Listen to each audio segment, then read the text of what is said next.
God's timing is better. Alam mo, sa buhay natin, isa yan sa mga dapat nating mapag-aralan, lalo na sa ating relasyon sa Diyos. Kung nagtitiwala tayo sa Kanya, dapat diretso ito. Full trust, ika nga.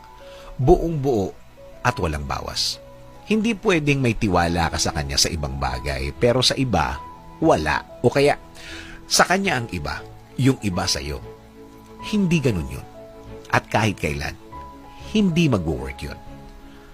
Sa pagbigay mo sa Kanya ng problema mo, ibigay mo na ang lahat ng tiwala mo. Wala nang testing-testing dito. Dahil hindi mo naman alam talaga kung paano gagawin ng Diyos yun. Believe me, hindi mo maiintindihan. That is God's way. It's not your way. Plano niya, hindi plano mo. Timing niya, hindi timing mo.